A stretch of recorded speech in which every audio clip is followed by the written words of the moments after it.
Hi dears, welcome back to my channel. അപ്പോൾ ഇന്നത്തെ നമ്മളെ പുതിയൊരു വീഡിയോയിലേക്ക് എല്ലാവർക്കും സ്വാഗതം. അപ്പോൾ ഇന്നിതാ നല്ലൊരു പാൽപത്രി റെസിപ്പി ആയിട്ടാണ് കേട്ടോ വന്നിട്ടുള്ളത്. നല്ല പെർഫെക്റ്റ് ആയിട്ട് തന്നെ നമുക്ക് ചെയ്തെടുക്കാൻ പറ്റുന്ന ഒരു അടിപൊളി റെസിപ്പിയാണ്. അപ്പോൾ അത് നമുക്ക് എങ്ങനെ ചെയ്തെടുക്കുന്നതെന്ന് നോക്കാം. അതിനായിട്ട് ഞാനൊരു മിക്സിയുടെ ജാറിലേക്ക് ഒരു കോഴിമുട്ട പൊട്ടിച്ചൊഴിച്ചിട്ടുണ്ട്. ഇനി അതിലേക്ക് ഒരു കപ്പ് മൈദ ചേർത്ത് കൊടുക്കാം. ആ കപ്പിൻ്റെ അതേ അളവിൽ തന്നെ ഒരു കപ്പ് വെള്ളം കൂടി ചേർത്തിട്ട് ആവശ്യത്തിനുള്ള ഉപ്പും കൂടി ചേർത്തിട്ട് ഇത് നല്ലപോലെ ഒന്ന് അടിച്ചെടുക്കണം. അപ്പോൾ അതാ മൈദയും മുട്ടയും നമ്മൾ കട്ടകളൊന്നും കൂടാതെ തന്നെ ഈ ഒരു പരുവത്തിൽ നല്ലപോലെ അടിച്ചെടുത്തിട്ടുണ്ട്. ഇനി നമുക്കിത് കനം കുറച്ചിട്ട് ചെറിയ ചെറിയ ദോശകളായിട്ടൊന്ന് ചുട്ടെടുക്കണം കേട്ടോ. ഇതിന് വേണ്ടിയിട്ട് ഞാനൊരു പാൻ അടുപ്പത്ത് വെച്ചിട്ട് അത് ചൂടായി വന്നതിന് ശേഷം ചെറിയ ദോശയായിട്ട് ഞാൻ ഉണ്ടാക്കുന്നത് കേട്ടോ. കാരണം ഞാൻ ചെറിയ പാത്രത്തിലാണ് ഇത് സെറ്റ് ചെയ്ത് വെക്കുന്നത്. അതുകൊണ്ട് തന്നെ ചെറിയ ചെറിയ ദോശകളായിട്ടാണ് ഞാൻ ചുട്ടെടുത്തത്. എനിക്ക് ഈ ഒരു ബാറ്ററിൽ ഒരു 15 ദോശയോളം കിട്ടിയിട്ടുണ്ട് കേട്ടോ. കാരണം ഞാൻ ചെറിയ ചെറിയ ദോശകളായി ചുട്ടെടുത്തുകൊണ്ട് തന്നെ എനിക്കൊരു 15 ദോശയോളം കിട്ടിയിട്ടുണ്ട്.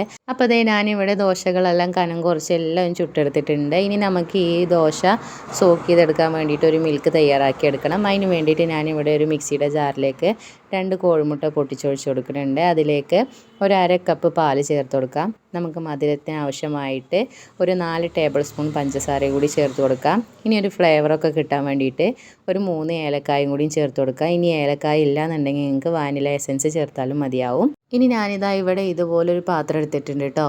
ഞാൻ ചെറിയ പാത്രത്തിലാണ് ഉണ്ടാക്കുന്നത്. അതാണ് ചെറിയ ചെറിയ ദോശകൾ ചുട്ടെടുത്തത്. നിങ്ങൾക്ക് വേണിച്ചാൽ കേക്ക് ടിന്നിലോ ഇനി വലിയ പ്ലേറ്റിലോ എങ്ങനെ വേണിച്ചാലും ഉണ്ടാക്കിയെടുക്കാവുന്നതാണ്.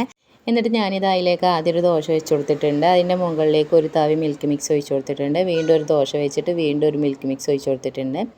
ഇനി നമ്മൾ 15 ദോശയോളം ചുട്ടെടുത്തത് ഇതിലേക്ക് അങ്ങനെ വെച്ച് കൊടുക്കാം. ബാക്കി വരുന്ന മിൽക്ക് മിക്സൊക്കെ ഇതിൻ്റെ മുകളിലായിട്ട് ഒഴിച്ച് കൊടുക്കുക. എന്നിട്ട് നമുക്ക് നല്ലൊരു ഭംഗിക്ക് വേണ്ടിയിട്ട് കുറച്ച് കാഷ്യൂനട്ടും കിസ്മിസും ഇതേപോലെ ഞാൻ നെയ്യിലൊന്ന് ഫ്രൈ ചെയ്തിട്ട് ഇതേപോലെ വെച്ച് കൊടുക്കുന്നുണ്ട്. ഇത് ഓപ്ഷണലാണ്. നിങ്ങളതിൽ ഉണ്ടെങ്കിൽ മാത്രം വെച്ച് കൊടുക്കുക, അല്ലെങ്കിൽ സ്കിപ്പ് ചെയ്യാവുന്നതാണ് കേട്ടോ.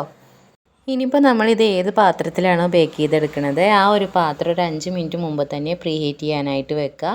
ഞാനിതേ ഇതുപോലൊരു പാത്രത്തിലാണ് കേട്ടോ ബേക്ക് ചെയ്തെടുക്കുന്നത്. എന്നിട്ട് അതിലേക്ക് ഒരു റിങ് വെച്ച് കൊടുക്കുക. എന്നിട്ട് നമ്മൾ സെറ്റ് ചെയ്ത് വെച്ച പാൽപത്രി അതിലേക്ക് വെച്ച് കൊടുത്തിട്ട് ഒരു ലോ ഫ്ലെയിമിലിട്ടിട്ട് ഒരു 30 to 35 മിനിറ്റ് വരെ നന്നായിട്ടൊന്ന് കുക്ക് ചെയ്തെടുക്കാം. എന്നിട്ട് നമുക്ക് വെന്ത് വന്നോന്ന് അറിയാൻ വേണ്ടിയിട്ട് ഒരു ടൂത്ത് പിക്ക് എടുത്തിട്ട് ഒന്ന് ജസ്റ്റ് ഒന്ന് കുത്തി നോക്കുക കേട്ടോ.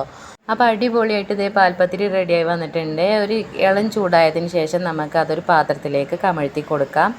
അപ്പോൾ നമുക്ക് ഇവിടെ ഇതേ അടിപൊളിയായിട്ട് തന്നെ പാൽപത്രി കിട്ടിയിട്ടുണ്ട്. നമ്മളെ വീട്ടിലൊക്കെ എപ്പോഴും അവൈലബിൾ ആയിട്ടുണ്ടാകുന്ന ഇൻഗ്രീഡിയൻസ് മാത്രം വെച്ചിട്ട് ഉണ്ടാക്കിയെടുക്കാൻ പറ്റുന്ന ഒരു അടിപൊളി പാൽപത്രി റെസിപ്പിയാണ് കേട്ടോ അത്.